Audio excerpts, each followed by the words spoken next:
Hello everyone, নমস্কার সবাইকে। আমি অমৃতা চলে এসেছি অমৃতাস ওয়ার্ল্ড থেকে আজকে একটা নতুন মেকআপ টিউটোরিয়াল নিয়ে। এই মেকআপ টিউটোরিয়ালটা বার্থডে মেকআপ টিউটোরিয়াল বলতে পারো, কারণ রিসেন্ট আমার বার্থডে গেছে 23rd মে আর 25th মেতে সেলিব্রেশন হয়েছে। তো সেই দিনই কিন্তু আমি এই লুকটা ক্রিয়েট করেছিলাম, বাট ভিডিওটা একটু ছোটোর মধ্যে করেছি কারণ আমি ফাইনাল লুকের ভিডিও নিতে ভুলে গেছি।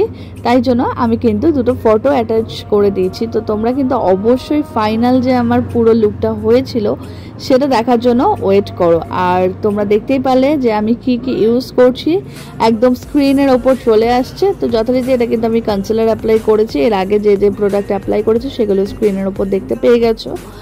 তোমাদের যদি এই ভিডিওটা ভালো লাগে অবশ্যই লাইক কমেন্ট শেয়ার করে দিও, আমার চ্যানেলটাকে সাবস্ক্রাইব করে দিও। অ্যাজ এ বেস আমি ম্যাকের একটা ফাউন্ডেশন অ্যাপ্লাই করছি।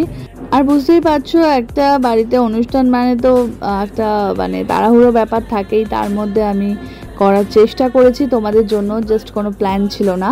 তবে আমি আজকে যে ড্রেসটা পরেছি একটা প্রিন্সেস ড্রেস, এই ড্রেসটা আমার একটা ড্রিম ড্রেস ছিল যেটা আমি পেয়ে গেছি এই বছর জন্মদিনে গিফট। তো সেটার সাথেই লুকটা ক্রিয়েট করেছি। তবে আমার চিন্তাভাবনায় আছে আমি এই গাউনটার সাথে আবার পরে একটা অন্যরকম মেকআপ টিউটোরিয়াল করে তোমাদের সাথে খুব সুন্দর করে একদম ডিটেলে শেয়ার করব। বাট আজকে যে মেকআপ টিউটোরিয়ালটা করছি দেখো একদম ইজি প্রসেসে, একদম কম সময়ের মধ্যে। কারণ যখন বাড়িতে অনুষ্ঠান থাকে বা কিছু থাকে তখন কিন্তু যতই ভাবি যে একদম তাড়াতাড়ি করে রেডি হব, কিন্তু সেটা কিন্তু হয় না। লোকজন আসতে থাকে, তাদের সাথে কথাবার্তা হাসাহাসি এইসব করতে করতে কিন্তু টাইম চলে যায়। এনিওয়েজ, তো আমার যথারীতি কিন্তু বেস টেস সব অ্যাপ্লাই ডান, আমার বেসটা সেট করা হয়ে গেছে।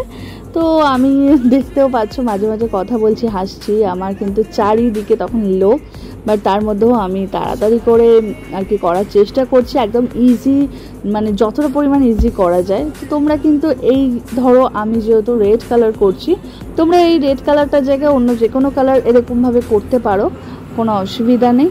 বাট আজকে যেহেতু আমি আচ্ছা চলো তোমরা লাস্টেই দেখতে পারবে যে আমি কি পরেছি না পরেছি। 25th মে কিন্তু প্রচণ্ড গরম ছিল, কিন্তু তারপর আস্তে আস্তে রাতের দিকটা ঠান্ডা হয়েছে, হাওয়া দিচ্ছিল, তাই জন্য আমি একদম একটা সাটেল লুক করার চেষ্টা করেছি। আর আমার ড্রেসটা ছিল প্রচণ্ড হেভি, তাই আমি চাইছিলাম সবাই আমার ড্রেসটার দিকে কনসেন্ট্রেট করুক আর আমি লুকটা যাতে একদম ছিমছাম বাট ফ্ললেস লাগার চেষ্টা করি।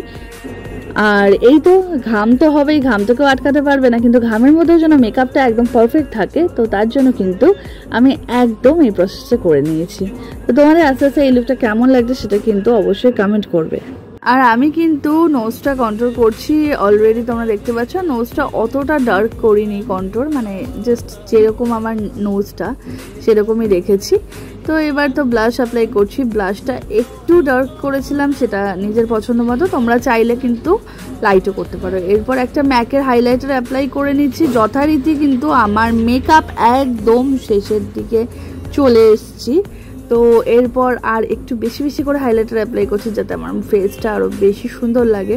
আর সবথেকে বড় কথা হলো বাড়িতে যদি কোনো অনুষ্ঠান হয় ঘুমের তো একদম 12টা বাজে, তো সেটাই আমার হয়েছে, বাট হলেও কিছু করার নেই, আমাকে সুন্দর লাগতে হবে, এটাই মেন ফ্যাক্ট। তারপর আইব্রোটা ড্র করব, আইব্রোটা কম করে একটা ব্রাউন কালারের আর কি শেড নিয়ে আমি আইব্রোটা কিন্তু হালকাভাবে ড্র করে নিচ্ছি, বেশি কিন্তু ড্রামাটিক আইব্রোটা ড্র করিনি।